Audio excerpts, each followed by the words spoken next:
So let's go through a really quick booking. I can book for myself or I can book for a guest. If you're not comfortable asking a guest for their date of birth or gender or any personal information, and you would rather we do it, let us know. I'm happy to have one of our agents contact one of your guests. As long as a profiled traveler notifies us, we can book your guest. Otherwise, you can book in iTravel. I can book air, car, hotel, rail individually. But again, book your airfare. If you know there is a trip, book that airfare right away. You may not know, am I going to need to rent a car? What hotel I'm staying in? I can always go back to that original airfare and add a car and hotel once I know. If I want to book a round trip one way, multi-city, I can do that. Again, lean on your agents. If it's a complex trip, multi-city, even domestic, lean on your agents. That's what we're there for. I mentioned earlier, my home airport is DFW. Let's say I am going to Heathrow, and actually, let me go to LA. We'll keep it simple for this. I'm going to go to LA. This is live data. I'm going to go a little further out in advance. I can change the time preference if I want. It is set to any time.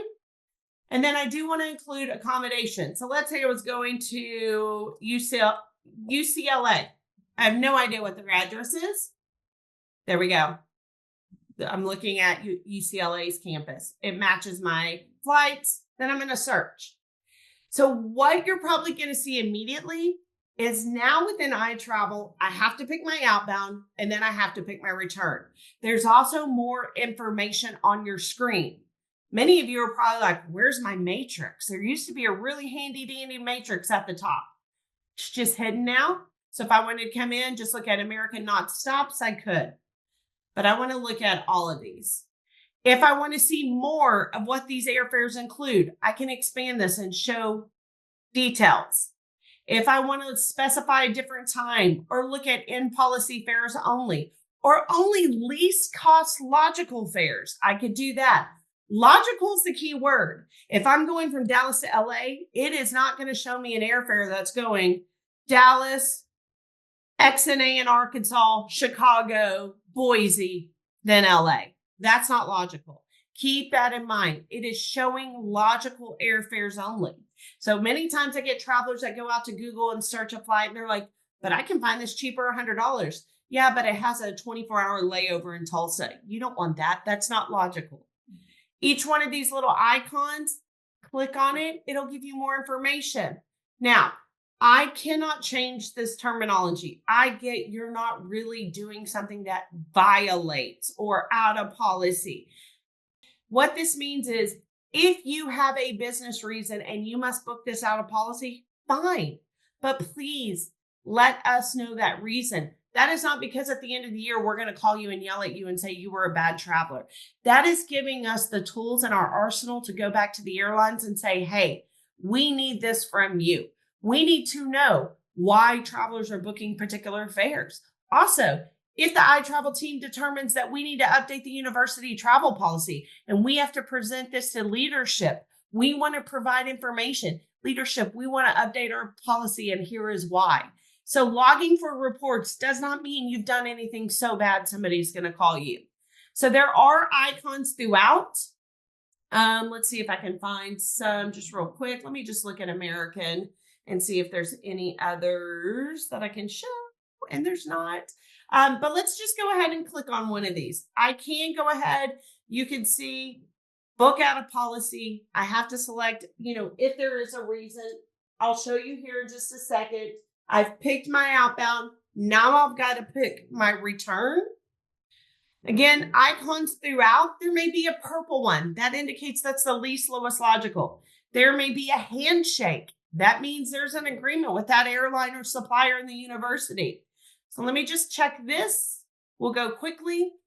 One thing that if I need to see what actually was in policy, I didn't book, I can. But you know what? I'm going to say, nope, we're booking outside of policy. One thing of note, you may see basic economy airfare. If you would not fly an ultra low cost carrier, think Spirit, Allegiant, Frontier. We don't want you booking basic economy. And that is because basic economy is adding to that bottom line fare. You're probably going to end up paying more for that basic economy fare than if you would have just booked main cabin. We don't want you booking this because you will not get a seat until you get to the airport. That's because oftentimes these airfares the aircraft is oversold. So if there's not a seat for you, you're going to be bumped. Also, if it's an airfare that's basic economy, let's say I'm coming to Champaign and Kathy calls and said, sorry, Crystal, we have to move our meeting to next week. Guess what? I have to buy a brand new ticket. I cannot use those funds that I just had to cancel with. Those are now lost. But if I would have booked a main cabin, a regular economy, I would have been able to use those unused funds to the future ticket as a credit. So basic economy is extremely restrictive and very much a risk. I caution everybody. For the seat map, super new. It now recognizes, now it won't in this because I don't have my frequent flyer number loaded. But if you were to go to my iTravel for Anthony Travel, these seats would all be available to me because it says Crystal is platinum, executive platinum. She gets all these seats for free. But as a regular traveler, I can no longer select these. I have to come down here and select a seat that is available. So in the past, it was super confusing. I would think I was getting one of these seats and it would imply that I was, and then change it once the airline came back and validated it. It also gives you a bird's eye view and now gives you more information of what that seat entails. Is there an outlet? What's the particular distance between the seat in front of me? Now, remember, I picked something that's out of policy. I have to provide a reason. Since this is a test, I'm just putting test. I can make sure that all my information, and down below you will see baggage allowance. If you've seen the travel news today, you know that beginning May 28th, if you fly Southwest, there are no longer free bags. So if you were booking at Southwest, once the GDS is updated by Southwest, it will now tell you you have to purchase bags.